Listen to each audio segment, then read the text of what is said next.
Okay, so having understand the rulers, we have all the ingredients we need to interpret the horoscope.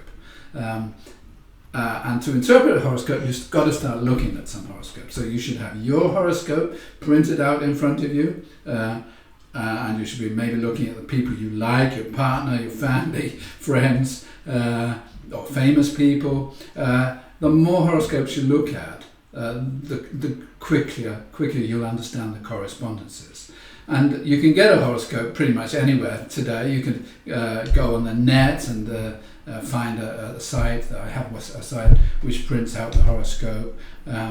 Or you can get a software program, and actually I've developed a really nice interpretation program called World of Wisdom, which actually interprets the horoscope on screen. And you can see with a program like this, it'll make the horoscope drawing, it'll show you an aspect grid, it will show you where each of the houses are, it'll show you the position of each of the planets. This program is a reasonably simple program. There are more complicated software programs for astrology like Solar Fire, and here you can actually see the planetary positions. You can do all sorts of things, a million different things with the horoscope.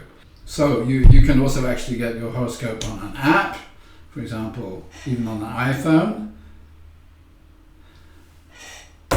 You could get it on an iPad. So there's many different ways you can see your horoscope. Just get one printed out or look at it on screen and get some experience with looking at horoscopes.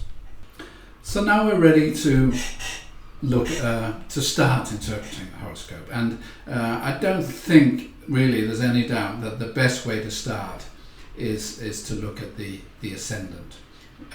The ascendant is determined by the precise time and place of birth. It's completely unique to somebody, and looking at an ascendant you can actually find out where and exactly when a person is born. So you need that information. Without an accurate birth time, the ascendant's not going to be accurate, and then all the houses are not going to be accurate, and it's a bit of a problem. Astrologers have got techniques called rectification, where they compare events with specific times of birth and try and get them to correlate. But if you're born in America, they have a really good system for noting birth times. You shouldn't have to worry. If you're born in England, they don't have a very good system, so it's difficult to know your exact birth time. So once you've got the birth time, you can calculate the horoscope accurately, and then you're going to look at the ascendant.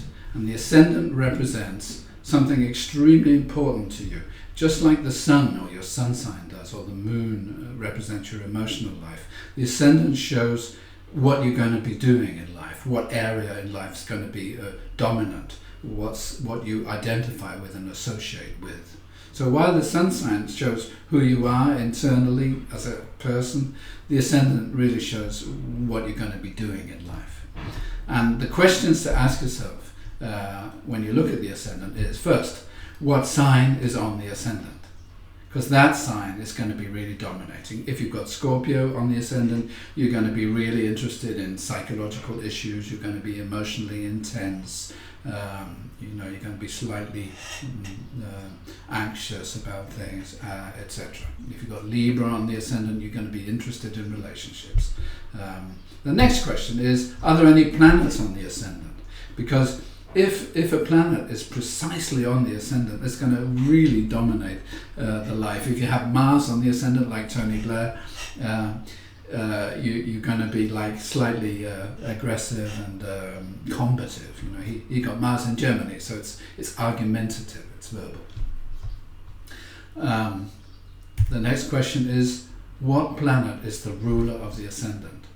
This ascendant ruler is the most important planet, and that's why it's so important to know about planetary sign rulers. So you check out the sign on the ascendant, and then you look at the planet. So if you had Gemini rising, you'd look at Mercury. Mercury would be really important, and you'd want to know what sign the ascendant ruler was in, because that sign is going to be the area of domination. For example, if you have Libra rising, Venus is going to be the ruler.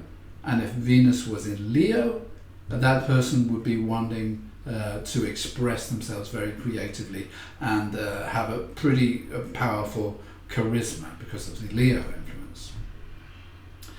The next question you want to ask is, what house is the ascendant ruler in? So if Venus was in Leo and in the 11th house, which is to do with friends and social life, then that creative self-expression would be attract a lot of friends. And the final big question is, what aspects does the ascendant ruler make? In other words, if Venus ruled, the Libra ascendant was in Leo and in the 11th house of friends, but was in conjunction with Saturn, which gives some kind of restriction, but also a need for status, then the kind of friends, you wouldn't have that many friends, but you'd be looking for friends that would improve your status, you could say. So these are really important questions. That's how you're going to start interpreting the horoscope. And let's check it out with this gentleman, Charles Darwin. So what's the ascendant here? The ascendant is, of course, Sagittarius. Are there any planets on the ascendant? Yes, Neptune is on the ascendant. And Neptune in the first house, or on the ascendant, is going to give a very spiritually oriented life. Neptune is actually connected with the sea, that's god of the sea, so that would be one aspect of the life. So Sagittarius ascendant would show somebody who's searching for truth, and Neptune would show a kind of spiritual aspect to that truth. The next question is, what's the ascendant ruler? And the ascendant ruler of Sagittarius is Jupiter. And then you ask yourself the question, well, is Jupiter strong or is it weak? I mean, Jupiter's in Pisces. That's the sign it also rules. So Jupiter is strong. It's very strong. And this shows a person with a larger-than-life existence. It shows somebody with the ascendant ruler in Pisces. Again, that's an affinity with the sea. Neptune and Pisces are also connected. So there's a person with sea voyages, have a lot of influence on his life. It's really somebody. He was actually going to be a priest or something like that, which would have been quite suitable for Neptune and for Jupiter in Pisces. But he ended up being a naturalist.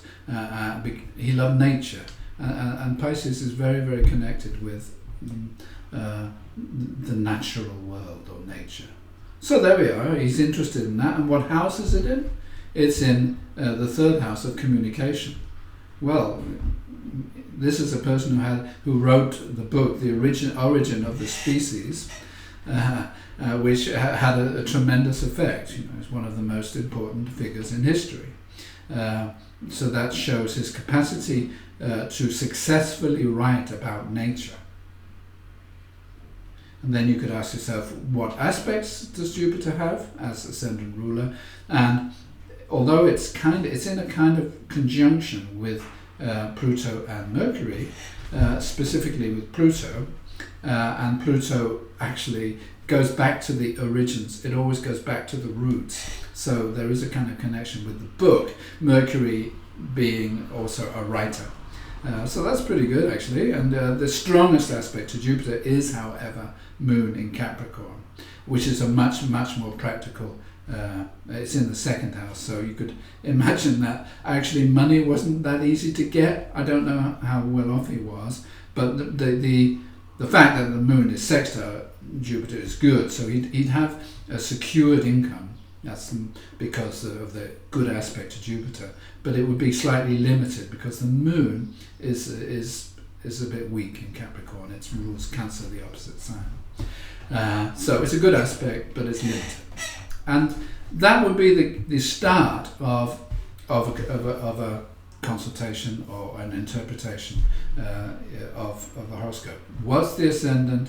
Anything on the ascendant? What's the ascendant ruler? What house and sign it's in, and what aspects it's got. That's step number 1. And the next step is the sun. I mean, we all know our sun signs, and everybody kind of thinks that perhaps that's the most important thing, and it is. One shouldn't ignore the sun. The sun is our star, so it shows our identity. It shows who we are inwardly, and the sun in sign and house and aspects is going to show how comfortable we are with our identity and how we express it. So the big questions with the sun are, what sign is the sun in? Because that's going to completely modulate the expression of our individuality. What house is the sun is, because that's going to be the area in life we express ourselves in. And what aspects does the sun make, because that's going to show how comfortable we are with expressing our identity. So Prince Charles, he's a man born destined to be a king. But if you check out the sun in his horoscope, the sun represents kings and the moon represents queens, you could say. But anyway, he's got a pretty powerful sun, and you can see that the ascendant is actually Leo, and the sun is also the ascendant ruler in this case. The sun is in Scorpio, and it's right on the cusp of the 5th house, and that's a really powerful position for self-expression. The only thing is, the sun's in Scorpio, which is kind of private, and the only aspect to the sun is a square, or a loose square to Pluto. You might think it's not that powerful because the orb is nearly 6 degrees. However, Pluto is associated with Scorpio, and the sun is associated with Leo, and that is actually called mutual reception, because each is in the sign that the other rules. And people say that's kind of a favourable aspect. But there we are, the sun's in the 5th house. It shows an intense personality, the sun in Scorpio. And the sun square Pluto almost always shows a difficult relationship to the father. Pluto gives this kind of dictatorial side, and he probably experienced his father as very remote, and he's probably not been comfortable with it, just as he's probably not very comfortable with his identity, his role as a prince, because really he's destined to be a king, but he's not the king. And actually you can see that here.